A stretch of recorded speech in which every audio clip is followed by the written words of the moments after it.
live from SEMA 2019. It's Fuel Cult, live from the Magnaflow podcasting stage. Got to thank our gracious host once again for having us here. They're a great partner every single year. They allocate about a third of their booth to our silly little operation. And today, we've got a bevy of YouTubers. So we've got Elizabeth from Sarah Antune, we got Sarah from Sarah Antune, we got Rob Ferretti, and we got Freddy Tavarish Hernandez. Yee! So, how the hell has it been? I know, Freddy, this is your first SEMA. Yes, this is my first SEMA, and it will be my last. The show sucks. I hate cars. Yeah? No, I'm just kidding. No, and the fans are just awful. No, the fans are garbage. No. I honestly, I love this. I really want to come back next year. I'll have it more structured, next year, and kind of work with some bigger companies. But man, this is overwhelming. It's crazy. Yeah, structure is strangely it's everything here, because otherwise it just turns into melee and everything runs off track. Sarah, how many of these have you gone to? This is my second SEMA. This is your second one? Mm-hmm. Last year, did you have the YouTube channel up and running yet? I did, yeah. You did? Were you getting anybody noticing you back then? Maybe 2 or 3 people last time, and I think it's been 10 or 15 probably since I've been here, so a lot more. Okay. So how long has the channel been operating now? 2 years and change. I'd say 2 years was when I went full time with making videos. Freddie, what about you?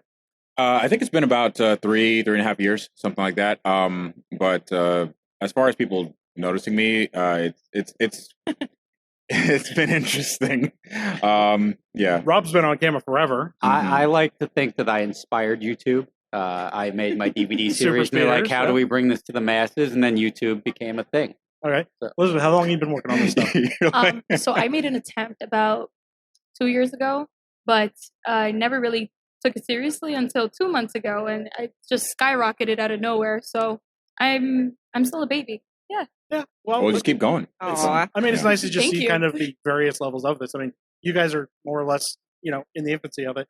You've been at this goddamn forever. And then Freddy he's a rocket ship right now. So. Yeah. Well, I mean, I've also been in the media space for a little bit. Like I've written for Jalopnik and, that sort of thing. So I know how to craft certain media and clickbait. Listen, you said it, not me. So, I know how to, gather an audience. Yeah. Well, I give you credit for being the first that kicked off this whole rebuild fad that's been going on for the last year now. I wasn't the first, but maybe I popularized it with like the exotics at least. Yeah. Well, that's what I mean. It's with the exotic, the high end stuff. Right. You proved to people that you could do this stuff at home. It's just a nut and a bolt. It's nothing different than what we're used to. It's just on a more expensive platform. Sure. Yeah. It's just the amount of resources and help that you get from other people. Because it's like, let's say you have a Honda Civic and you're trying to rebuild it. You could probably go to a mechanic and, say, hey, I have an alternator problem or whatever. They'll probably help you out. You go with a Lamborghini, they're like, I'm not going to touch that. Yeah, where can you get Cybex support for a twin-turbo Lamborghini? 0 places. Exactly. Nowhere. It doesn't exist. So yeah, that's there's a lot of interesting solutions they have to figure out for yourself. And hopefully the audience wants to figure them out with you, but usually they don't. So, yeah. Yeah, well, at least you probably get leads on people that might be able to help you at some point, right? Oh, yeah, 100%. So now, if I wanted to do it again, I would know exactly what to do. But just, whether I would want to do that again or not, which I probably would because I'm a masochist. So, yeah. Well, you've been doing it over and over. But right. It's, it's definitely worked out. Sarah, you've been working on a TT, right? I have. About a year ago is when I picked up that car, sight unseen in Salt Lake City, Utah. Not expecting what kind of condition it was going to be in, and then had to drive it back the very same day back to Tucson after flying up there. So I had no choice but to drive it home. So on that TT build, what is kind of the overall goal? How crazy you're going to go with that thing? I just want to get it reliable so I can drive it to the other end of town and not have it break down on me. That's my main focus. Wait, it's an Audi. I don't know that you're ever going to hit that. I don't know if that's a thing. It's wishful thinking. Yeah, I mean, that might be a bridge too far there. Yeah. I've wanted to give up on that car a couple times, but I just don't give up in nature, so I can't give up on it, even though monetarily I should give up on that car, but I just can't. So I don't know. I want to save it. The secret to YouTube is wasting money. Yes. People love watching you waste somebody else's money. Mm-hmm. We're going to get to your stuff soon because you've got too much to keep track of, frankly. Elizabeth, what do you have going on for projects? Right now, I've been building my 2016 Rocket Bunny FRS. Yeah, she's been my baby for about 3 years now, and I've done everything myself except for the paint. I want to put a 2JZ in there and kind of build her up for the track, but right now, working on my garage, until that's fixed, I can't really do much. Okay. Rob, you have a billion project cars. You finally get the vet pack in good working order this year, didn't you? The vet is sorted. I'm actually really excited for that car to beat some people, because right now I've been waiting for God knows how long for Rob Dom to finish. Is there another little wager going on here? You know what? It's sort of every time I try to set a wager with Rob, and this is just nobody else exists here. The internet is me and Rob Dom. Yes. Trying to see who can make a car that won't catch fire or whose catches fire quicker. Which is difficult with your options. Yeah, with our options. Neither of us really took the easy path here. But he just, every year, I mean, now this is the 3-year anniversary of when he pushed his half a car in last time. And this time he came to SEMA with, like, still half a car, but just different half. Plus the other half, yeah. So it's really weird. Because I'm just sitting there, I've got my car ready to go, and I want to race, but I mean, say what you will for the very impressive nature of like his goal on that build.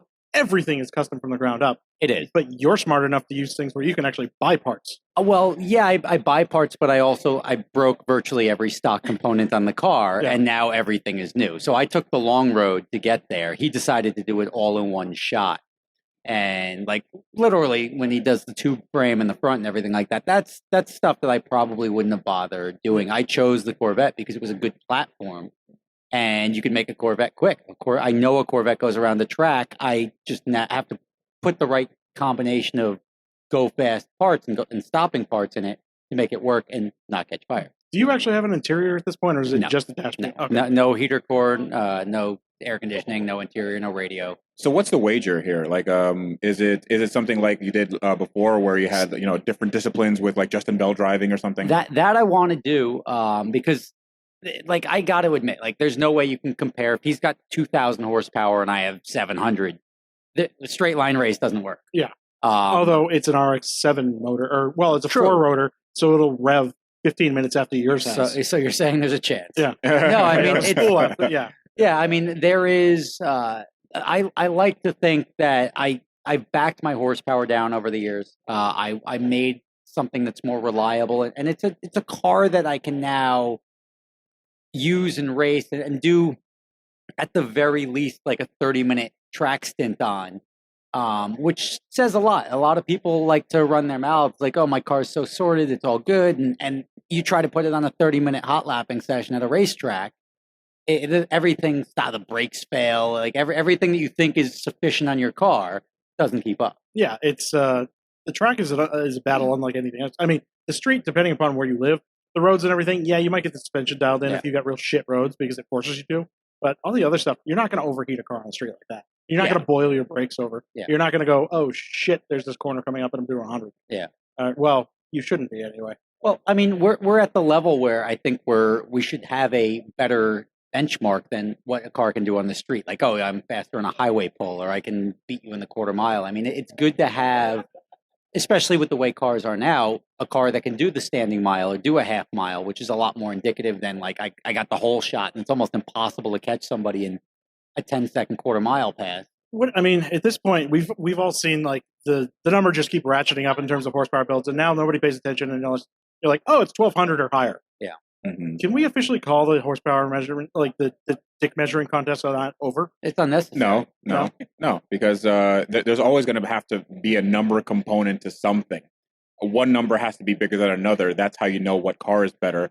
That at least at the very base. It says level. On paper this number's right. lower. Right. This one is bigger than yours, so that's like that. It's just human nature. At least for guys. Yeah. I don't know how it is for girls. I don't know if that even met like. I measure it how many times it breaks down. And how many times? Okay, so reliability. The more the better. Yeah, the more. That might actually be the best measurement. It is because it's fun building cars. It sucks fixing cars. Yeah, but nobody remembers. All somebody remembers is what the car did, not that it like exploded afterward. It's like, oh, that car just ran a 6 second. Well, it depends on how it explodes. Really. Yeah, true. Fair point. But like, if a car goes and does something cool, and then you have to tear it down and rebuild it the next day, Oh, that doesn't nobody's matter. like Yeah, nobody yeah. cares. No, of course. It It's has to just do it. Has to do it once. What it was capable of doing. Yeah, Right. so Fireballs are cool. yeah.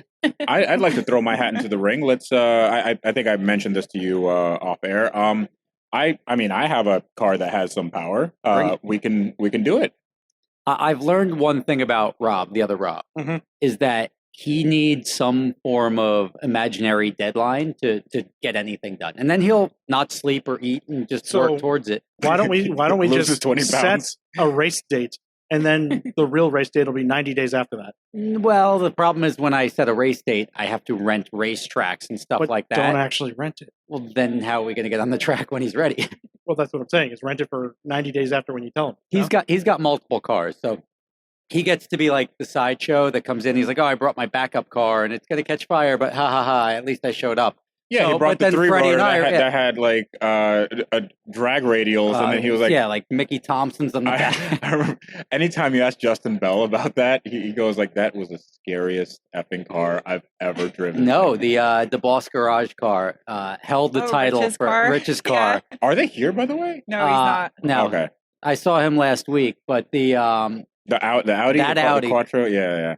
that thing was a hot mess. Okay. And it was amazing. He also we all got a nice set of Michelin tires from Michelin, and David picked up a flat on the track. We're like, how do you get a flat? And it's obviously a screw that came off of Rich's car while it was going around the track. Okay. Because we've all been on the same racing line all day. The Uh-huh. fact that he goes out and then comes back in a cloud of smoke, Right. and then David goes out and he picks up something, gets a flat. No, it's crazy. It's just like that car was. It was impressive that it moved, but I love bar. I love those cars. I love. well, those I mean, cars. it's her bar. She's like, as long as it goes across town, his car would get across town. It would be smoking, like things would be falling off, but it would go across town. And that, I guess, is my point. That when we're all into cars, it's not. You have to have some sort of measure of what a car can do. That's why racetracks even exist. And that's all. That's really what we all should be building our, especially performance cars, towards, is doing well at a racetrack. That's what the Nürburgring really personifies. Yeah, I mean, you've been on the ring, right? Of course, yeah, it's great. Freddie. I have not. No, Sarah? I'm I not lived bougie in Germany for 4 years. Oh, Yeah. Yeah. She lived like 20 minutes from the ring. okay. Elizabeth, what about you? No. No. Yeah, that's one of those pilgrimages I feel like we all have to make You got because it gives you a little perspective on like what fast actually can be. Yeah. Well, I mean, it's such a great country to drive in. You go over there, you can do the Autobahn where you can go unrestricted, like virtually all over. Right. Yeah. And there are some sections where you have to tone it down, but then you can go to like Oktoberfest, you can go to the Nürburgring. That's just such a great, or drive through the Alps. Hockenheimring. Yeah. Then when you go south of there, you get into Italy, which has speed limits, just nobody cares. So it's like Germany without getting in trouble. So Italy's kind of like Florida. In that Italy regard. is its own. Well, isn't that Matt's thing? He was like, Italy is the Florida of Europe. Did he say that? That Yeah. sounds about right. It is. It they're really a very is. similar shape. You go into Italy, it's just lawlessness. It's Yeah, crazy. more bunga parties than stand your ground. Yeah. Yeah, definitely. Uh, So one thing I wanted to ask you ladies here is that this is a obviously male dominated space. Like my demographics are 98% male, and I always say that. Here.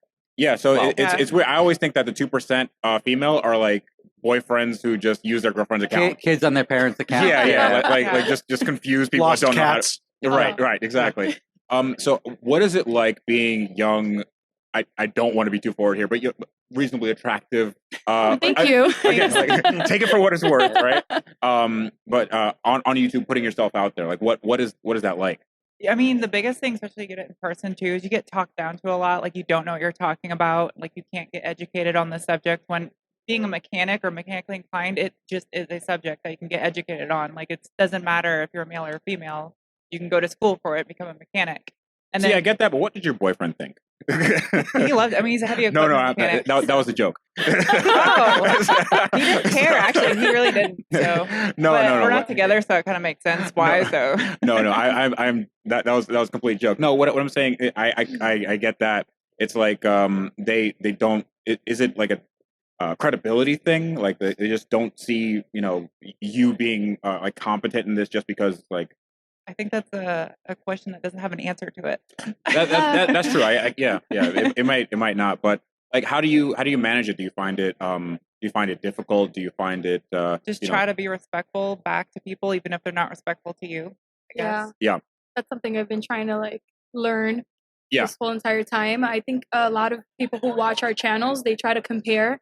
So it's kind of hard to compare somebody that's gone to school, learned everything they can about cars through an actual education, and then me, a certified YouTube mechanic. So Right. So yeah, it just gets kind of tough. So yeah, what I've learned in that scenario is that I am not a ASC certified mechanic. I'm not that. But what you provide is an entertainment. It's entertainment value. Absolutely. So whether you're an expert or not, or whether you know how to do something or not, like people want to go on that journey with you. Right. And then if you can tell that story, then that's all that matters. Yeah. Absolutely. But there's actually a double facet to that. It's not just entertainment.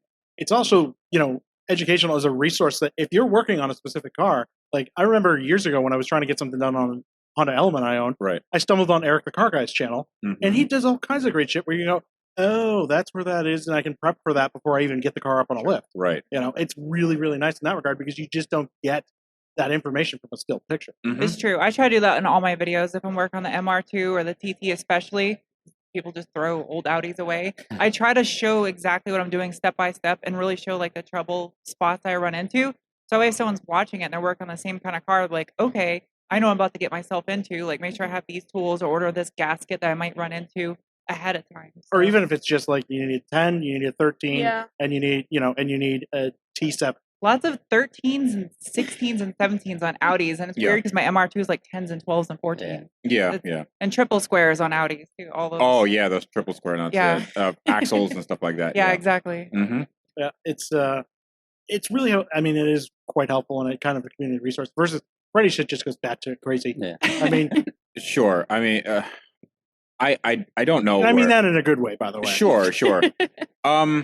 I just don't know where. Like it's a weird way to make a living, for sure. And there's no rule book on it, and everyone does it a different way, and everyone finds success in different ways. And everyone's audience is a little bit different. But I like that we can kind of come together and we just talk about, hey, I like this car and I don't like this car, and what I like about everybody that I've met, like as far as YouTubers, we're all like this, like we instantly click. Yeah. Because we do this one weird thing, and it's like, finally, someone that understands. Because like they don't know what it's like to put yourself out there and then have like 5,000 comments saying the same, saying one thing, and then like it might not, you might have the thickest skin in the world, but then over time it just kind of wears you down like Chinese water torture. Oh, yeah. I'll give you guys. You at least have the brand YouTube, and somebody understands what that means. When I say podcast, the number of times I've had to explain what a podcast is, it's maddening. Really? Yeah. Oh yeah, even here. Wow. And people that aren't that old, they're like, I don't know what a podcast is. And I'm like, what like room have you locked yourself in for the last 10 years? Say radio show. Wow. Yeah, radio show. That's what I end up backing down to when they don't understand podcasts. I'm like, it's a radio show on the internet. So. Well, YouTube, listen, people come into my shop all the time. They see all the cars, and then they go like, well, what do you do for a living? Because I tell them like, oh, these cars are all mine. They're like, what do you do? And I'm like, I have a YouTube channel. It's like, wait, YouTube pays you? It's like, well, YouTube doesn't pay me. Like, I don't get paid by Google, but in certain, like, I kind of do. But then I just go, you know what? It's like they're your accountant. Yeah, but I go like, it's like ads on a television show, and they go, oh, okay, like commercials or something. Yeah, exactly. That's how I get paid. Yeah, and product placement. Yep. And actually, that comes back to obviously ad sales really, really sucks to do.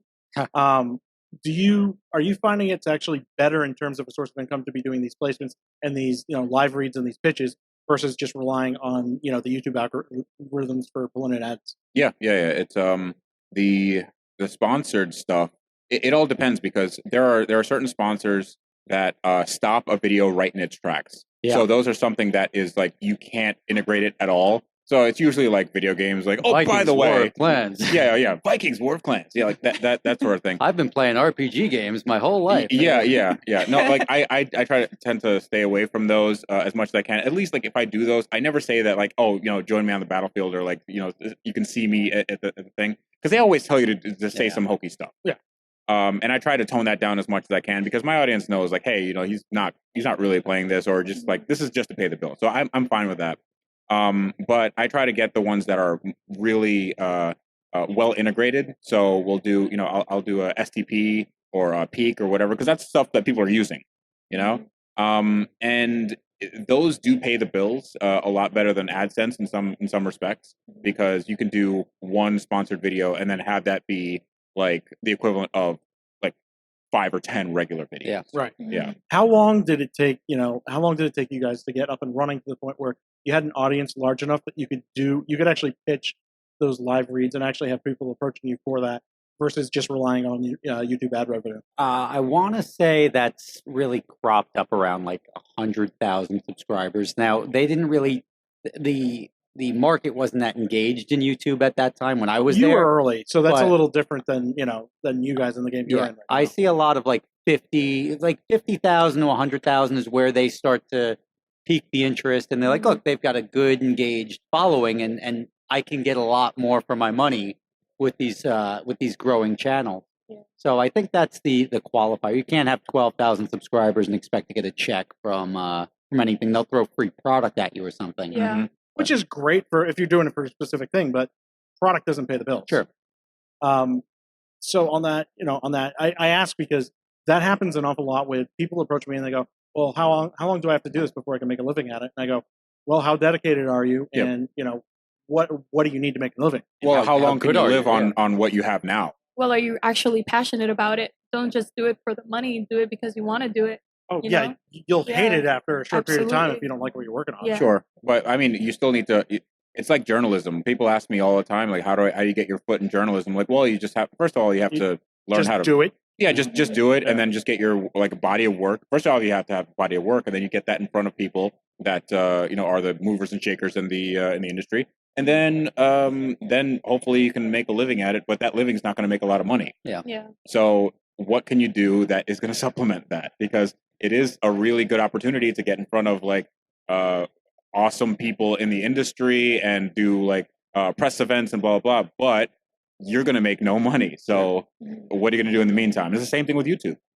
How long did it take really for you, Freddy? How long did it take before you were actually self-sustaining and the wife was cool with like, yeah, I'm going to do YouTube full time? Well, the wife was cool with me doing a lot of things because I've had businesses in the past, and I was always like this wide-eyed, like pie in the sky guy, because it was a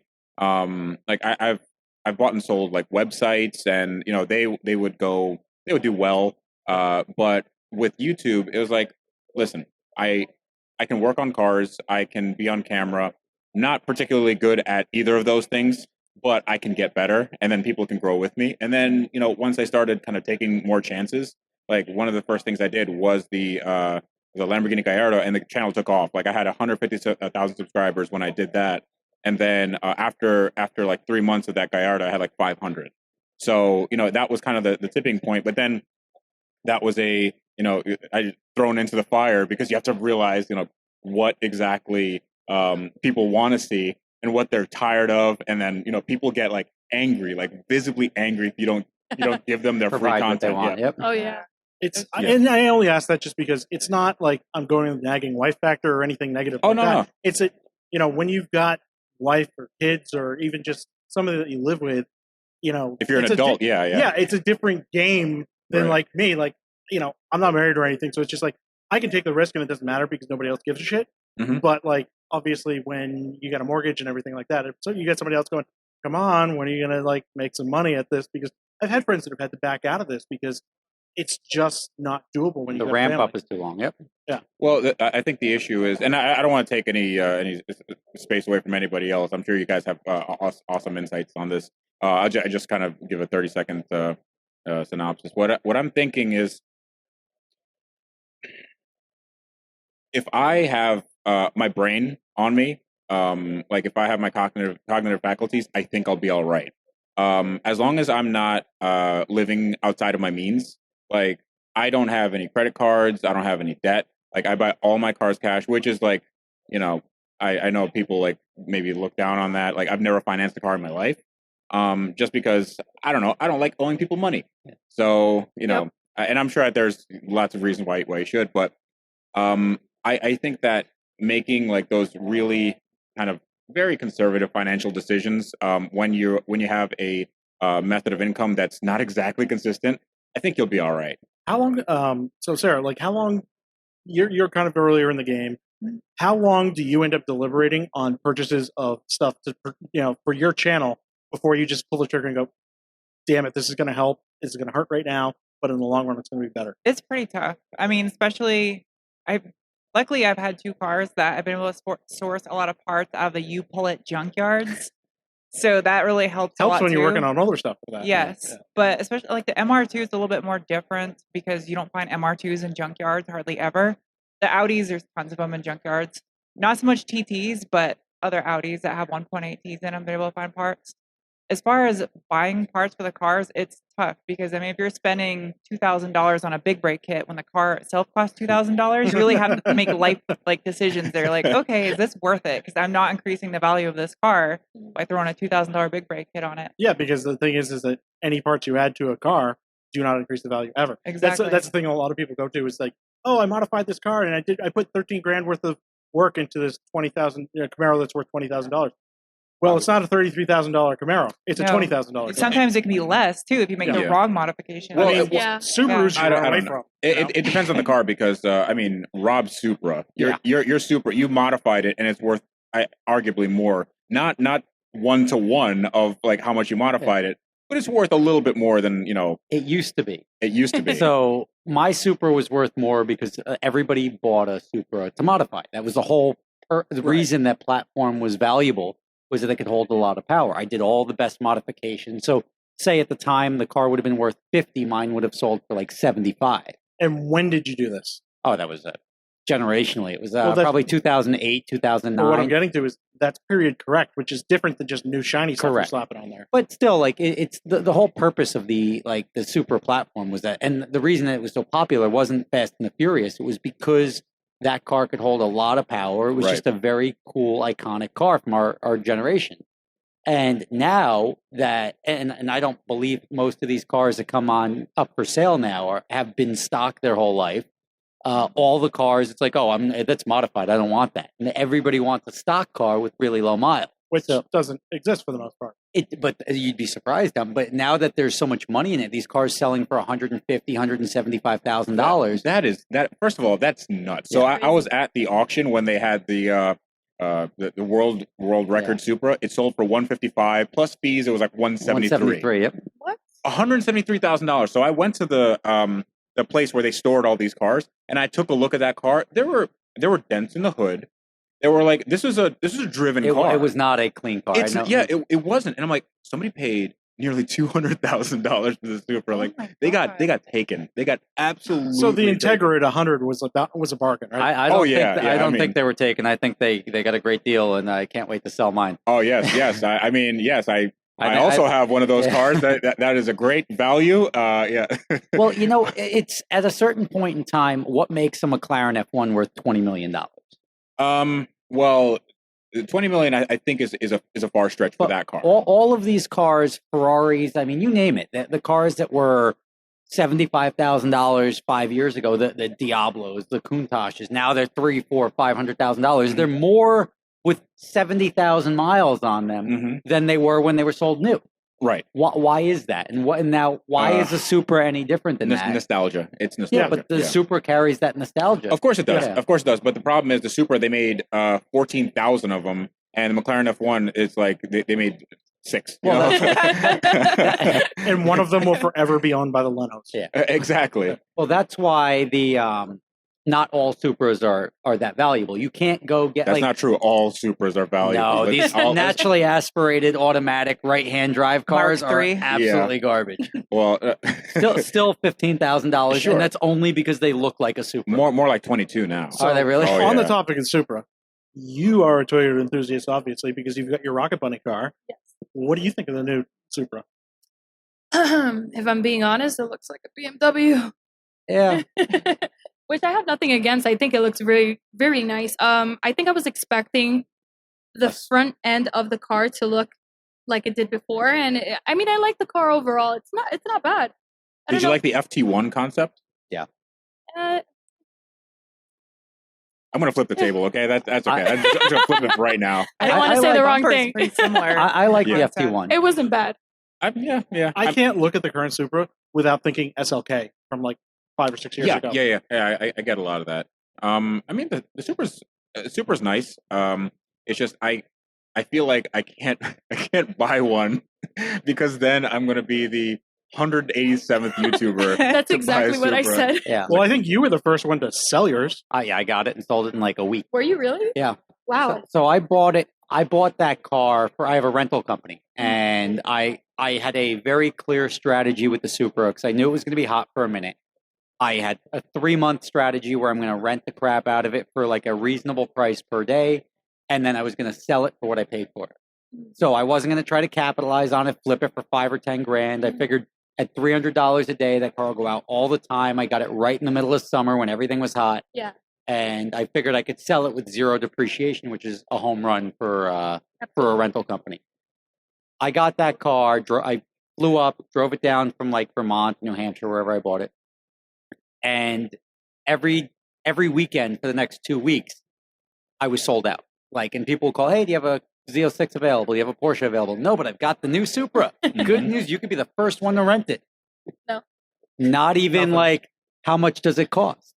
And that's the problem. If it was like a price sensitivity thing, that can be worked around.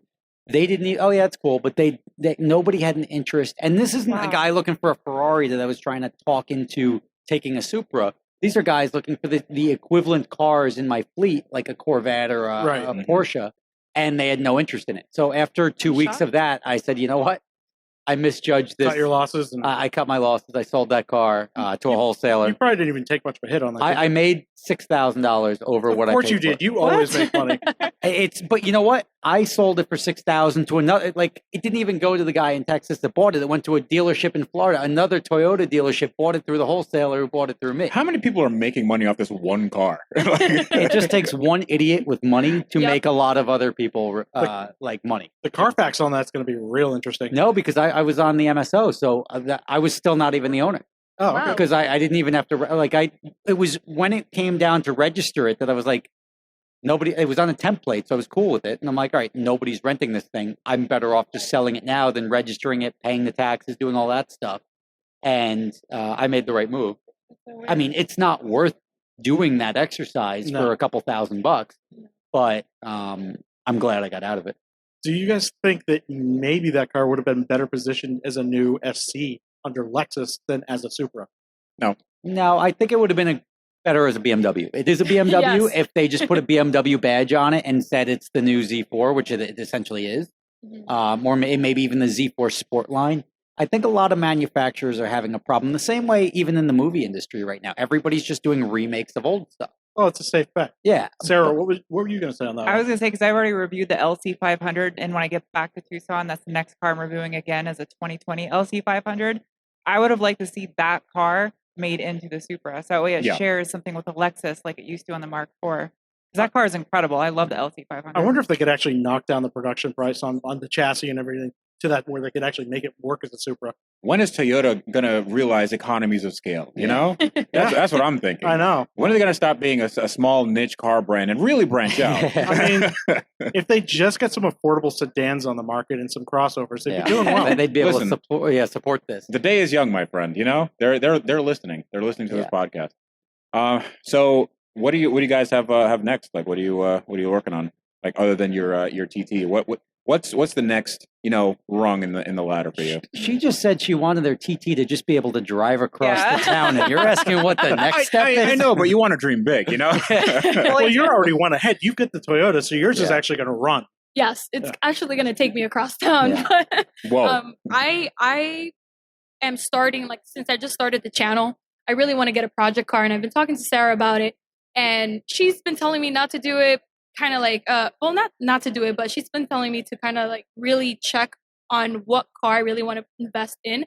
I really wanted to do like a 300ZX or like a 3000 GT, and I really want to focus on those cars. Can I talk you out of both those things? Why? Because I have both those cars. Oh my god! So Can you say vacuum lines? Yeah. So what do you like about those two platforms? They're very timeless 90s cars. You tell me why you don't like them. No. So it's not that I don't like them. It's just like if you want to structure a channel around them, you have to have something that has following, and you have to have something that is reasonably okay to work on that you can film. 300ZX is a nightmare because you can't fit your hands anywhere. I know, yeah. 3000 GT is fine. The problem is they're very thin-skinned underneath, so you'll be battling rust, like especially where you guys are. You will Tucson. have what was that? Tucson. That's Well, I'm sorry, that's not very Arizona. cheap. Okay, so you're not going to be battling rust, but in any case, a lot of the VR4, because that's the one you want. Mm-hmm. The VR4s, when they came in from Nagoya, Japan, they came to they usually came through Palatine in Illinois, and then for some reason, a lot of them have a ton of rust, and they're like they bubble underneath. So it's really hard to find a rust-free example. Yeah, to be honest, I can agree with you because I've been on Marketplace looking for one, and all of them have rust. Me and Sarah were in the hotel room looking at some the other day. Yeah, I don't know. I still have my options open for me, and still it's a fun driving car. However, like 3000 GT specifically, because I just bought my 99 3000 GT VR4 back from a guy I sold it to like 5 years ago because I just love that car. I love the way it looks. However, I wish it drove the way it looked because it drives like it was made in 1975. Like it is so like it looks modern, and then it drives like it is put together with duct tape. Like it is really, really bad. I haven't spent any time with those. That's a little surprising that it's that bad.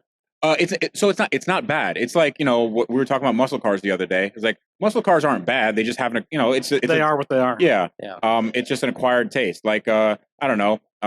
Ice cream is a bad burger. Like, yeah, but ice cream is still good ice cream. So, it's like that. But there are ways you can modernize it. There are ways you can make it a little bit better and make it more livable. But at the very end, it's just like I'm gonna do a build on my channel, but I just don't know how it's gonna go. So if you're trying to attack like a specific niche, like on a YouTube channel, I would go for the broadest appeal. Mm-hmm. So I mean, the FRS is a perfect example. I love the FRS, but I feel like it's so overly done.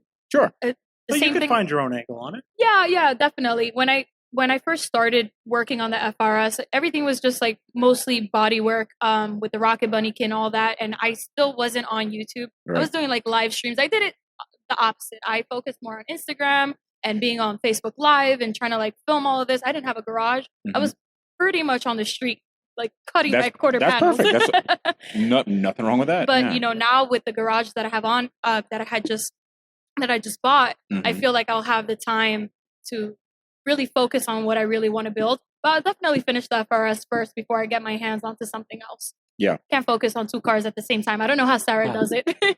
She does the TT and the MR2, and I'm just kind of shocked. And the Focus and the Subaru. And that. Yeah. 4 cars. Yeah. So, I mean, with YouTube, sometimes it pays to do multiple projects at the same time, but sometimes you go off the deep end, kind of like I do. I have 17 cars. So it's like, if you have one project and it stalls, okay, you can go on to the next one. But the thing is, people get emotionally involved in those other projects, and they're like, "Hey, what's the update on this? What's the update on this?" So it's like you can never. Yeah. Well, in one instance, you are giving everybody kind of what they want, but then in another instance, you're giving nobody what they want. Yeah. So a year from now, where do you hope you're going to be with your media presence? With media presence? Yeah. I really hope to grow on YouTube. I would like for it to be my full-time job since I've done it always on Instagram. Like I was saying earlier, I did it backwards. I grew to I think I'm almost at 70,000 on Instagram. I did it backwards. I really wanted to take that audience and move them to YouTube. But I realize now that that's kind of impossible. That it's kind of hard. So it's not impossible.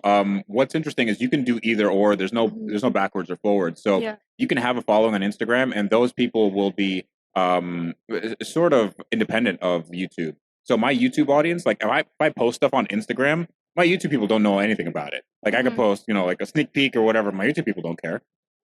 So what's interesting is that you can have different monetization strategies on Instagram. Yeah. Like companies will come to you and say, "Hey, check out this product," or like, "We'll pay you to do this." Blah blah blah.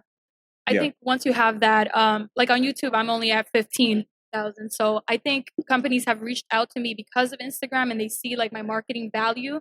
And it's not really about numbers. It's about how you present yourself and how well you could create content for those companies. Yeah. So yeah, I've been fortunate enough to be contacted by people to, work with them. So I've noticed that, especially women in this industry, they are like, companies are really wanting to work with you guys. Yeah. Like it's insane. Like it doesn't matter what level you're at. If you're out there and putting yourself out there, like you guys will get like brand deal stuff that like we dream about. Yeah. Like stuff that will like keep us up at night. You're like, oh yeah, I'm just like, I'll do this one. I won't do that one. I've actually found it kind of difficult. Yeah. So Well, we can talk off air. It is kind of difficult. Get some people will introduce you. Yeah. Rob, what about you? I mean, you're playing a very different YouTube game with your stuff. It's a lot of insight into your business and kind of like dealing with legal matters and things at large. Sure. It's a very different angle, but fascinating nonetheless. Where are you hoping to take your stuff over the course of the next year? Honestly, the year or two, I'm probably going to go off YouTube. I'll keep the channel as is, but I like making content that YouTube doesn't really reward, like the motor trend content, the actual productions. I enjoy doing that. And YouTube, I can get more views sitting on a bucket in my front yard than going and renting racetracks and doing these big, extravagant trips all over the world. So I think I'm going to start. I'll keep doing the YouTube. I'll keep doing that, the insight into everything, even into launching these different Prime or Netflix sort of things. But I would like to probably jump off of YouTube at a certain point in time, continue to do what I'm doing, which is, and my upload schedule is not an upload schedule. It's like, oh, Rob put up 2 videos this week. Awesome. Yeah. And you don't know when they're coming up. You pop up in my recommendations periodically. I'm like, I'll check in on Rob, see what's going on. Sarah, what about you? Where do you want to be with your channel in a year? My main focus, actually, surprisingly, is my car reviews and not the project cars. I love doing the project cars because that's my passion. I love working on cars, but I want to focus on doing more exciting car reviews just because I love creating car reviews. I think it's not just like focusing on the journalism aspect of that car, but creating something fun and enjoyable to watch about that car that makes people that may not be interested in cars want to learn about cars because they say, oh, I never knew that about this car or whatever it is. That's interesting that you bring that up because we had a woman on earlier today, and she works for Ford Performance. It's huge into the Mustang community, and it seems like, this might be a broad generalization, but you can tell me, is that it seems like women are more interested in the story behind this stuff than just into the performance and all that other junk. That's why I named all my project cars. They all have names. Yeah, so that's mine has a name too. A fair assessment on that one, surprisingly? Is that a fair assessment on that one, surprisingly, that women are more into the story behind it? I mean, yeah, everyone likes the story. Well, the thing is, I mean, if your demographics are 98% male, so it's not just women are more excited about the story. It feels like everybody is. Yeah. So it's Fair like, enough. I remember when I talked to JF Musial, like a million years ago, and I was like, hey, I was asking him, hey, how do you start a YouTube channel? I'm thinking about doing something. So you start one, and then you kill it. You sell it to NBC, and then you open a film company. Yeah, and then it has to go through. Okay, that's another story. But he told me it's all about story. It's all about the story that you present. It's just beginning, middle, and end. And I'll take that to the end of my channel because that's his.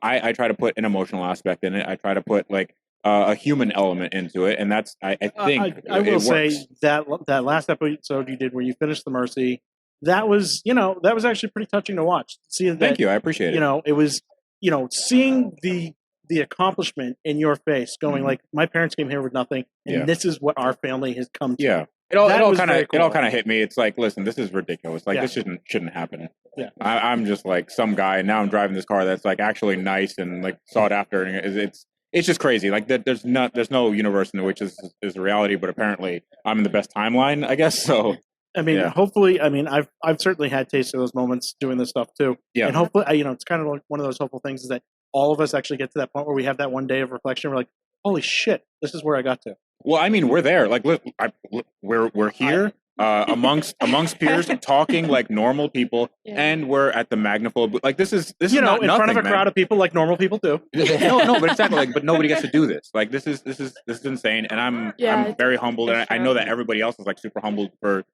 being being able to do this. I think that's why we all instantly get along. Like whenever I meet other YouTubers, and I'm like, oh, like we're instant friends, Right? Because we're all going through. They're like, oh, this is so cool. We get to do this, and like people want to do it, they just can't figure out how. And the fact that we did makes us all gel It'd very almost be well. like being the only grocer in your store for 70 miles and then going and meeting another guy and be like, you run a grocery store too?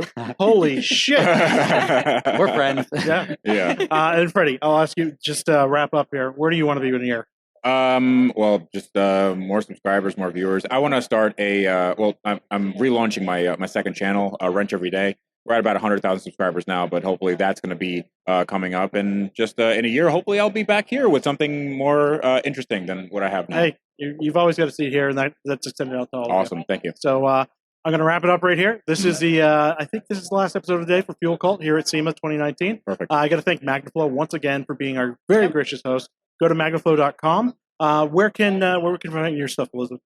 You can find me on Instagram and on YouTube at Mick Beth. Not like Macbeth, but Mick.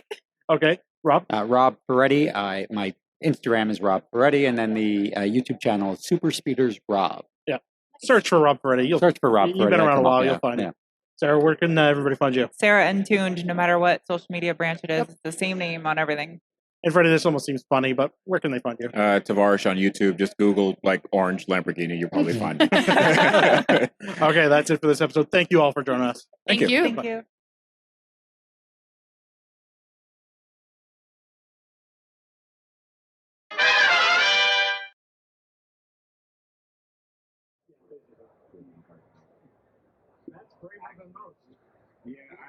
Normal conversation. Yeah. And then you start, it's like this radio voice. Hello, welcome to Fuel Cup. And today we're gonna Live from SEMA. well, okay, 3, 2, 1.